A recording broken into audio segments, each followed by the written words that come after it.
Sowaston murakaza neza. Uyu Mose yapfuye ahambwa n'Imana. Uyu Mose yakubise abarozi ibihumbi amajana indwi. Uyu Mose yakubise ikofe umugenerale agacapfa. Uyu Mose yatawe mu ruzi akiri uruyoya ntiyapfa. Uyu Mose yavuganye n'Imana imbona nkubone. Uyu Mose yashikuye umwami Farawo ubwanwa. Uyu Mose yakubise umumarayika amumena ijisho. Uyu Mose yahamagaye imibu, ibikere, inzige biramwitaba. Amateka yiwe Mose, Musa, Mozesi, Muzesi, amateka yiwe nayahe.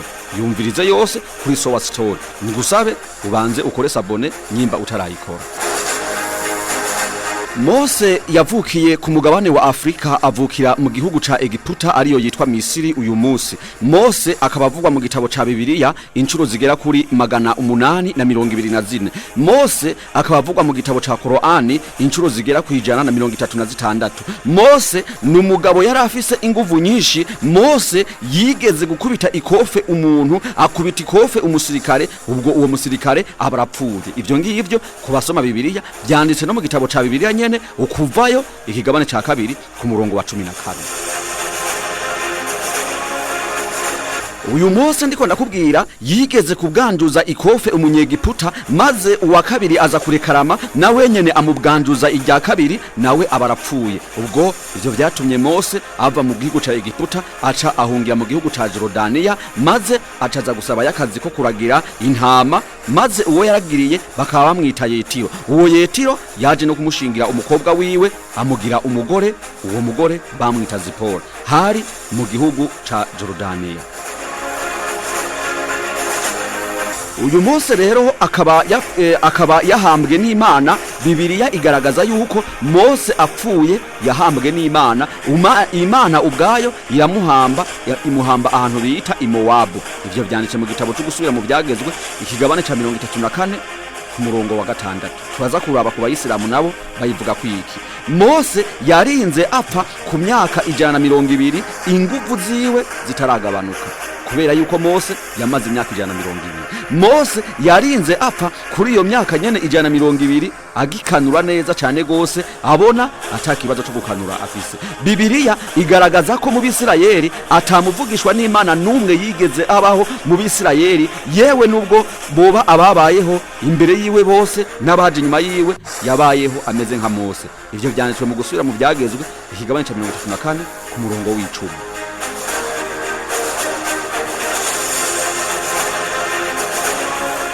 Igitabo ca Bibiliya gikoreshwa n'abakristo kigaragaza neza yuko Mose yabonana n'Imana imbona nkubone. Uyo Mose yavutse gute? Reka nabyo tubisobanura.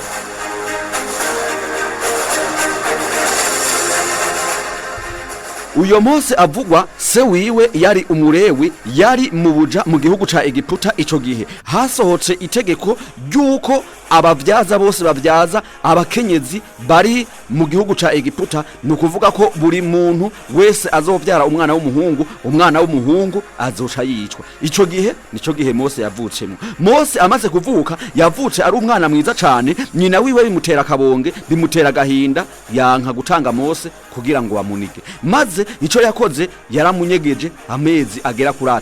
Amezi 3 aheze, Mose nyina wiwe yabuze ukuntu yobandanya kumunyegeza. Ico yakoze yamushize mu gitemere, acamutwara mu ruzi, amutererayo kugira ngo aze gupfira ahantu atabona. Ubwo yakora ivyo ngivyo, umukobwa wa Farawo nawe yaramanutse koga mu ruzi, bene abamushigikiye.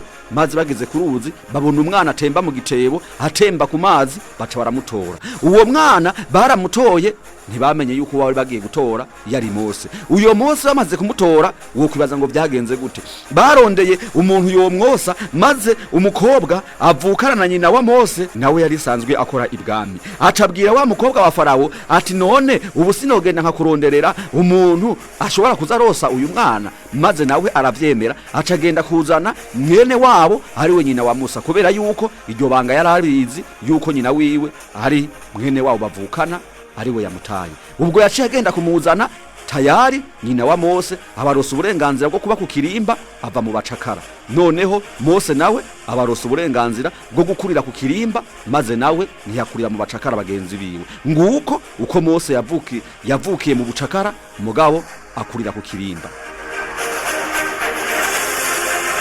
ubwo Mose rero yari umwana w'ikidage yigeze kwavura agenda aho umwami Farawo ari, maze Mose afata ubwanwa bwa Farawo arabushikura arabumomora arabumyontora, maze Farawo aho nyene acakura inkota mu bwubati kugira ngo amuce izosi. Mugabo amateka agaragaza yuko muka Farawo izina ryiwe bamwita Asiya. Uwo Asiya ngo yari umuntu akunda Imana cyane gose, yagiriye ikigongwe Mose acabwira Farawo ati uwo mwana kuba gushikuye ubwanwa ntabwo azi neza yuko wewe uri umwami, ahubwo ikibitumye ni kubera ko ari ikidage. Igikenewe raba ugire gute, raba umugirire ikigongwe. Farawo avuga ati oya, uyu mwana biragaragara neza yuko ari muri bariya bacakara, uyu mwana ashobora kuzomerera nabi mu gihe azoba amaze gukura, reka jewe ndamwice kubera ko uyu mwana mbona afise ubwenge, umwana yashoboye no kwishikura ubwanwa. Aho muka Farawo hari we bita Asiya yaciye abwira Farawo ati kugira ubone yuko uwo mwana agira azire ubusa, nufate isahani imwe uyishire ku ibyo kurya, iyindi bayishire kwa makara, kubera ko amakara abengerana aza gutora amakara kubera ko atabwenge yafise. Uko niko babigenje. Mose bamuzaniye isahani y'ibyo kurya n'isahani y'amakara, Mose yaciye atora isahani y'amakara, maze amaze gutora ryakara arishira ku rurimi, ururimi ruca rubasha. Uko niko Mose yakuze avuga ururimi atazi kuvuga kubera ururimi rwiwe rwari rwarahiye.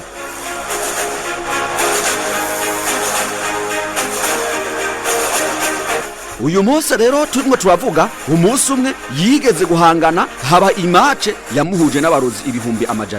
Nivyo wabyumvishije neza, wo kwibaza ngo iyo mace byagenze gute. Mose tuhaza kubibona yigeze gukubita umuntu hari muri ico gihugu ca Egiputa, tuhaza kubabwira uko byagenze. Maze Mose acarahunga, amaze guhunga ahungira muri Jorodaniya, maze Imana iramwiyereka iramubwira ati ndagutumye kwa Farawo, ugende umubwire arekure bariya bacakara, bariya abantu yagize abaja bose basubire mu gihugu nemereye ba sekuru. Ico gihugu niyo Palestina y'uno Mose. Maze rero ico gihe wo kwibaza ngo byagenze gute, nukuvuga yuko Mose Imana yamuhaye ibitangaza agenda gukora. Mose yakoze ibitangaza bigera ku 10. Muri ivyo bitangaza byose byari bishingiye ku nkoni Imana yahaye Mose. Iyo nkoni Mose yaragiye ashitse kwa Farawo ayiterera hasi icinduka inzoka. Farawo amaze kubibona aravuga ati ubwo n'uburozi, ibyo jewe ntaco bimbwiye, ati ubwo burozi bw'iwawe reka ndakwereke ko ataco buvuze. Farawo yaciye hamagaza abarozi 700 bava mu gihugu cose. Aho barozi 700 bavuye mu gihugu cose baraje, bamaze kugera kwa Farawo. Farawo arababona aravuga ati mwebwe muri beshi ntabwo mwohangana Farawo, muri 700 nawe ari umuntu umwe, bena muri umunawe Haruni ariwe bita Haroni. Byagenze gute? Ni ukuvuga yuko baciye basubira inyuma, babarozi baracaguranamwo, hasigara abarozi 700. Nubundi bagarutse Farawo yarabaravye avuga ati mwebwe nubundi muracari beshi, ntabwo mwohangana n'umuntu umwe muri 700 nawe ari umwe. Nubundi barasubiye baracaguranamwo abarozi b'abahanga babandi b'umwuga, hacasigara abarozi 70. Babarozi 70 baje, nubundi aho imace yotanguye Farawo arababwira ati mwebwe muracari beshi, ntabwo mwohangana n'umuntu umwe. Baracaguranyemwo babarozi 70, hasigara babandi babarozi babizi neza, hatatomboza mu birabana no kuroga, hacasigara abarozi 7. Abo barozi 7 basigaye nibo bahanganye na Mose, maze baramubaza ati kwebwe turabarozi kandi babahanga, abarozi b'umwuga, uriteguye guhangana natwe? Mose aravuga ati jewe ku bubasha bw'Imana nditeguye guhangana namwe kandi nzobatsinda ndabavunize umuheto. Uko niko byagenze. Bapanga imace ku munsi wari ugiye gukurikira, ubwo baca batumira abantu b'igihugu cose kugira ngo baze kwihweza, baze kuraba ingene Mose atsindwa akamaramara, kandi yariko arigira ngo ni intumwa y'Imana. Ubwo bamaze gutumira abantu imace izoba nkejo kugira ngo Mose ahangane nabo barozi.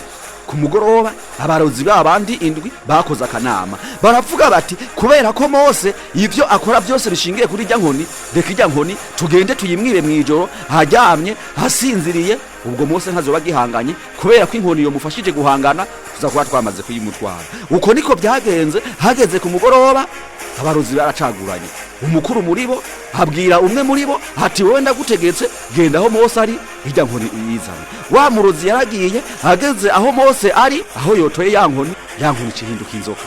Wa murozi acarirukanga, mugabo nubundi ageze mu rugo aravuga ati oya reka nsubire ndagitora.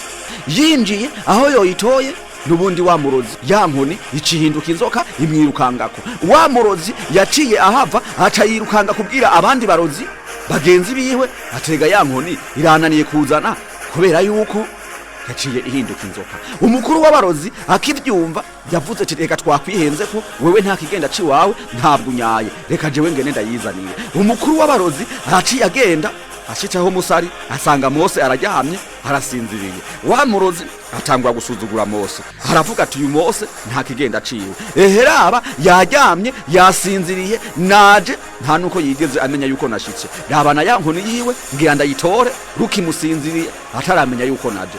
Inawe wa mukuru w'abarozi yagize aho yoshoye ukuboko ngo ayitore ya nkoni icinduka inzoka icimwirukangako. Wa murozi acarirukanga, amaze gushikira bagenzi biwe yarababwiye ati imace bisa nuko twamaze kuyicindwa, ati kubera yuko kuva kuri basokuru na basokokuruza uburozi twarazwe, uburozi twahawe, uburozi twigishijwe, ntabwo twigeze tubona umuntu aroga asinziriye nka Musa. Tinuri umuntu aroga asinziriye agategeka inkoni asinziriye ikatwirukanga ko uyu muntu tuzomunesha, ntabwo tuzomushobora. Ubwo bararindiriye mu gitondo, mubwo bari bamaze kubona yuko Mose ari umuntu adasanzwe. Mu gitondo abantu barakusanyitse begera ku kibuga, imace iratangura.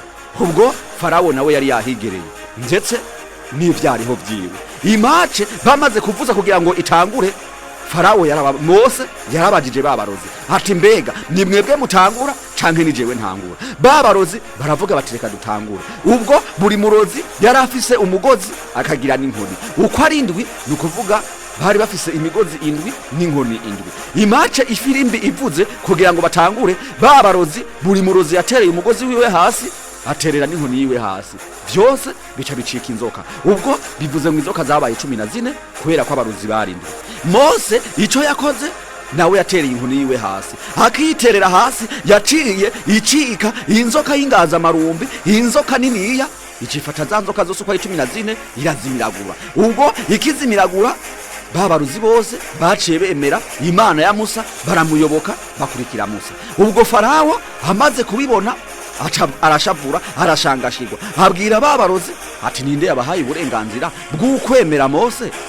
Jewe ubwanje ntaratanga uburenganzira. Ati tegeko nanje ntanze, mwese bagomba guca babamba, kandi mu kubabamba bababamba bacuramye, babacuritse, amaguru aje hejuru amaboko aje hasi. Nguko uko abarozi bo mu gihe ca Mose bishwe bagandaguwe kubera ko bemeye Imana ya Musa. Uko niko Mose yashoboye guhangana n'abarozi ibihumbi amajanira. Vyanditswe mu nyigisho za Gikristo no mu nyigisho za Kisilamu. Mu nyigisho za Kisilamu vyanditswe mu gitabo bita Tafsir Ibn Kathir c'uwitwa Abirfida Ismail Ibn Kathir.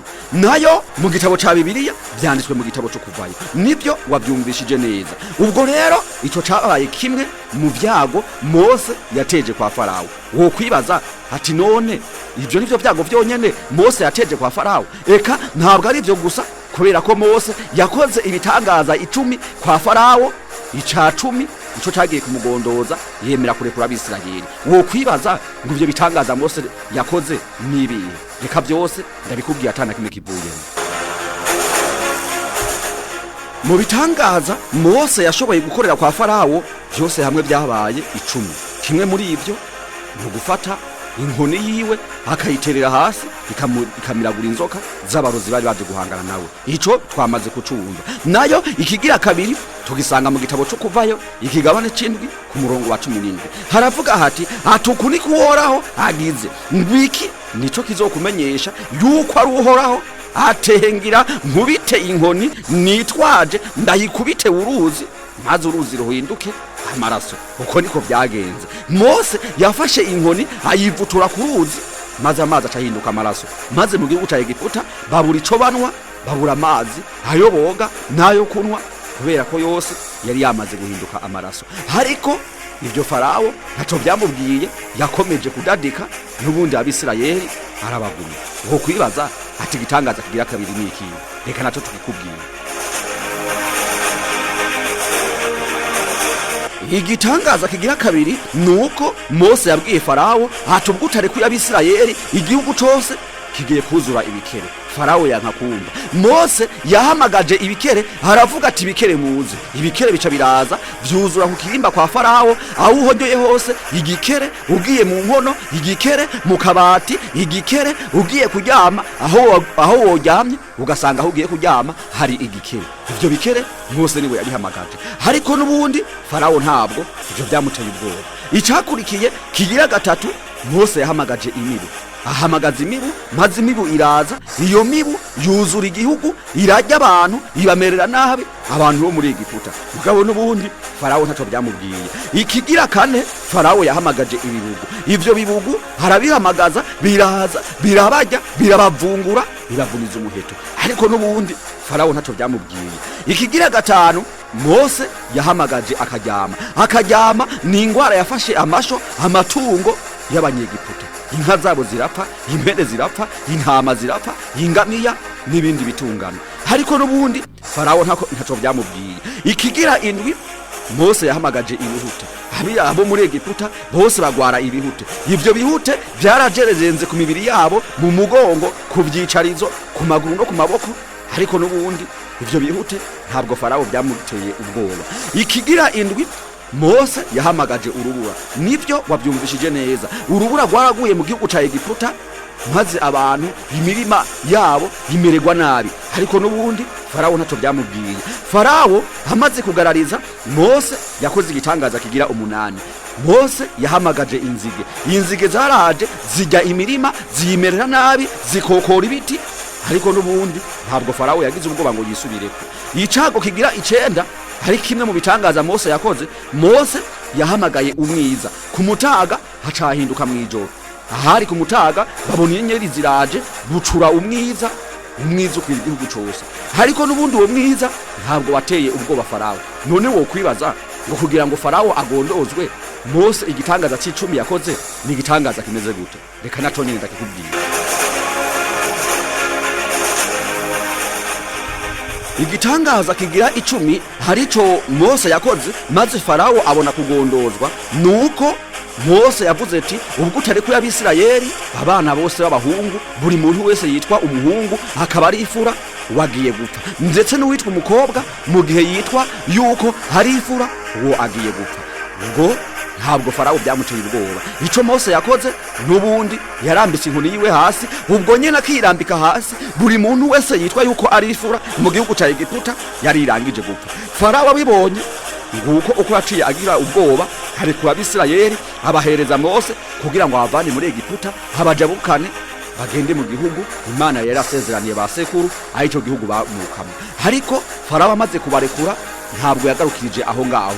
Mu nyuma bamaze kugenda, Farawo yiyumviriye yuko yafashe ingingo itariyo. Haravuga ati ntabwo nari nkwiye kubarekura, nari nkwiye kubica. Reka ndabakurikire ndabicire mu nzira. Basi ko iyo Mana ya Mose idashaka ko baba ngaha, niyo bagiye ntibabeyo, reka ndabagandagura. Wo kwibaza ngo byagenze gute? Farawo yarabakurikiye we n'ingabo ziwe, maze baza gusanga Abisirayeli aho bari bagiye kujabuka ikiyaga, babuze ukuntu bakijabuka. Ariko Mose acabwira Imana ati ico kiyaga kugira ngo tukijabuke tubigenze gute? Imana icibwira Mose ati fata inkoni uyihushure ku kiyaga, maze n'uyihushura ku kiyaga, mazi hamwe aza guca agenda hepfo, ayandi agende ruguru, maze Abisirayeli baca bajabuka. Uko niko Mose yabigenjeje. Yahashuye inkoni ku mazi, hamwe aja hepfo, ayandi aja ruguru. Abisirayeli baca barajabuka. Ubwo bari bamaze kujabuka, ingabo za Farawo zari zibakurikiye kugira ngo Farawo abagandagure, hako ababura niyo bagiye ntibashikeye. Farawo amaze gushika hagati na hagati mu mazi, Imana yategetse Mose hariwe Musa, Moses Ramuzesi. Imana imubwira ati subira ukubita inkoni ku mazi, hamwe yo hepfo hacaduga hware na ya ruguru. Farawo n'ingabo ziwe nta numwe arokoka. Uko niko byagenze. Mose yahashuye inkoni ku mazi, hamwe acaraduga, ayandi aramanuka, maze Farawo n'ingabo ziwe nta numwe yarokotse. Nguko uko Mose yajabukanya Abisirayeli, nguko uko Farawo n'ingabo ziwe batikijwe n'amazi.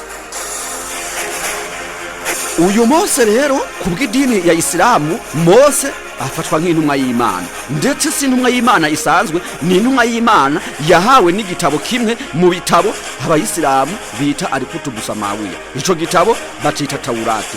Ariko kubw'inyigisho za Gikristo ntabwo Mose yahawe igitabo ca Taurati, ahubwo Mose yanditse ibitabo bitanu. Ivyo bitabo bitanu byose bigaragara muri Bibiliya. Ica mbere nico gitangurira Bibiliya, bacita Itanguriro, ica kabiri Ukuvayo, ica gatatu Abalewi, ica kane Guharura, ica gatanu Gusubira mu Vyagezwe. Ibi bitabo byose uko ari bitanu, inyigisho za Gikristo zigaragaza yuko hari ibitabo vyanditswe n'intumwa y'Imana Mose.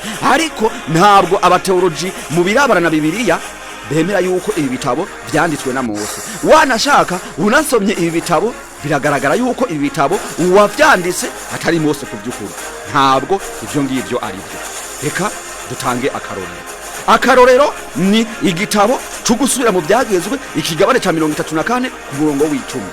Umviriza ingene havuga.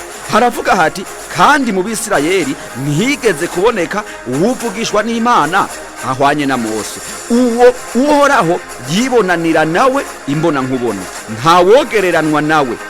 Kubw'ibimenyetso n'ibitangaza byose uhoraho yamutumye gukorera mu gihugu ca Egiputa ngo abikorere Farawo n'abamenyekana biwe bose bo mu gihugu ciwe cose.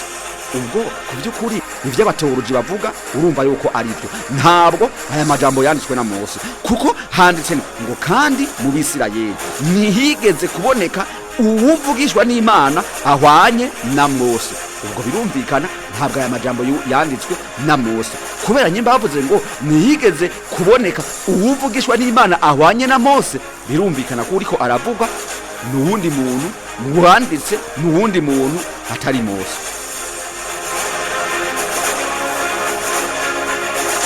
Nguyo Mose rero yavuganye n'Imana. Mose mu gupfa ibitabo vya Kisilamu bigaragaza yuko Mose Imana yamurungikiye umumarayika ajejwe gutora imitima y'abantu bagira bahwere. Uwo mumarayika abayisilamu bamwita Malakul Maut. Uwo mumarayika yaraziye Mose, maze amaze kumuzira aramubwira ati nje gutora umutima wiwawe kubera ko ikiringo cawe cyo gupfa kirageze. Aho nyene Mose yahise asimba amukubita ikofe riremereye cyane. Ubwo nyene umumarayika ijisho Mose abarikuye, kubera yuko Mose yari umuntu adasanzwe. Hamaze gukubita ikofe umumarayika, uwo mumarayika aje gutora imitima, ijisho yaciye arisama ayitwara mu ntoke agenda ku Mana ngo abwira Imana aterega umuntu yitwa Mose wantumye kugira ngo ntore umutima wiwe, ntabwo akeneye gupfa. Atehera abangeze ndayimubwira ambwanduje ikofe. Ubu ngubu ntabijisho ndabivuze mu ntoke. Ubwo Imana ikirisubiza wa mumarayika, ijisho risubira kumera neza. Aho nyene Imana ikibwira wa mumarayika ati ndagutumye subira kwa Mose, ugende umubwire ati fata intama maze uyibage ucukubita ikofe ku rushato rw'intama, ucura ubwoya buza kwimatika mu kiganza. Uko ubwo bwoya buza kungana niyo myaka uzomara. Wa mumarayika amaze kugaruka akabibwira Mose. Mose yabaza intama, amaze kubaga intama rwa rusato ari ubwanjuza ikofe, maze Mose abona ubwoya bwinshi bwasigaye ku kiganza. Ariko mu nyuma Mose aravuga ati nubwo ubu bwoya ari bwinshi uko biri kose iherezo nzopfa. Ko nzopfa rero hari hamwe wa mumarayika yogaruka, ubu nyene jewe no kwemera umutima w'iwanda akabutora, ubwo nkabanda pfuye. Aho nyene Mose akavuga ibyo ngivyo, Imana yaciye umumarayika yitwa Gaburiyeli ndetse n'uyu mumarayika bita Malakul Maut baca bagenda kwimbya imva ahantu mu mwonga, ahantu mu kiyaya cahitwa Imowabu. Ubwo bamaze kwimba iyo mva Mose acarahaca ariko ararengana, maze iyo mva yateguriwe Mose nuko Mose atarabizi.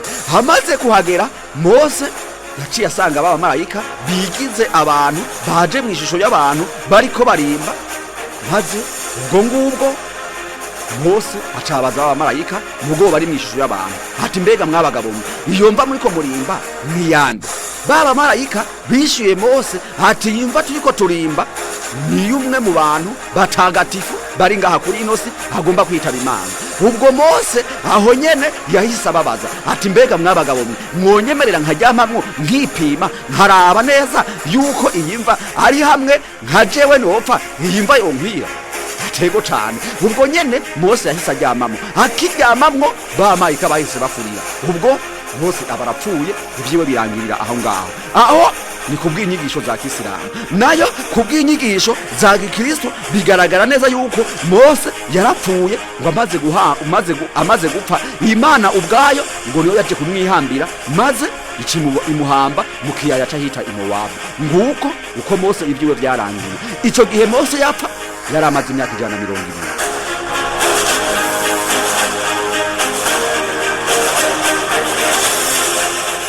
Nguyo rero Mose uwavuganye n'Imana himbona nkubone hariwe Mose, Musa, Mozesi, Ramuzesi.